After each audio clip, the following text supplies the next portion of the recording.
ప్రపంచంలోనే ఎవ్వరు జవాబు చెప్పలేని ప్రశ్న కోడి ముందా గుడ్డు ముందా అని. కోడి లేకుండా గుడ్డు రాదు, మరి గుడ్డు లేకుండా కోడి ఎడికెళ్ళొచ్చింది?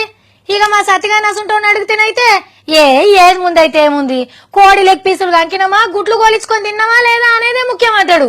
కోడి గుడ్డు మీద ఈకలు వీకుడు అంటుంటాం కదా, కానీ ఈ చైనోడు పీకి చూపించిండు. అయినా చైనోని తెలివి పో. చెప్దామంటేనే నాకు వచ్చి పడవుతున్నది. కోళ్ళు బుక్కే దాన కల్తీరు చేసిండ్రా, ఇక కోడి పెట్టే గుడ్లను కూడా కల్తీ చేసి పడేసిండ్రు. అవును, ఇవి కల్తీరు కోడి గుడ్లు కాదు, కోడి పెట్టని కోడి గుడ్లు, ప్లాస్టిక్ గుడ్లు. ఓయమ్మో, కలకత్తలకి అక్క దుకాణం కాడికి పోయి డజన్ గుడ్లు తెచ్చిందంట. మంచిగా ఆమ్లెట్ వేసుకుందామంట అని గంటతోని ఫట్ట కొట్టిన పలగలేదంట.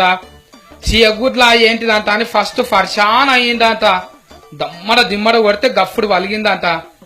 లోపట మొత్తం బంక ఉన్నదంట. అగో ఎట్లా సాగుతున్నదో చూడుండ్రి. ప్లాస్టిక్ గుడ్లు అంటే నమ్ముతలేరా?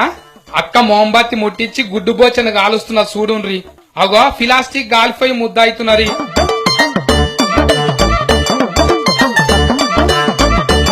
ఎమ్మటే పోలీసులకు ఫోన్ కొడితే దుకునమో నన్ను అరెస్ట్ చేసిండ్రు. ప్లాస్టిక్ గుడ్లు తయారు చేసిన తెలివి అన్నది కాదు, చేయనోంది.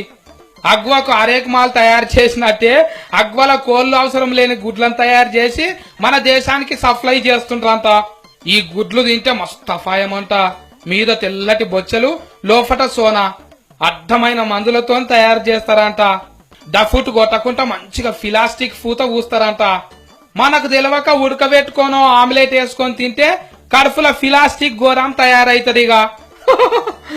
కండ్ల గుడ్లు తెరిచి చూసిన కాడికి చాలు గాని దుకాణంలో కోడి గుడ్లు కొనుక్కొచ్చుకునేటప్పుడు కోడి పెట్టిందో చైనోడు తయారు చేసి పెట్టిందో చూసి తెచ్చుకోండి.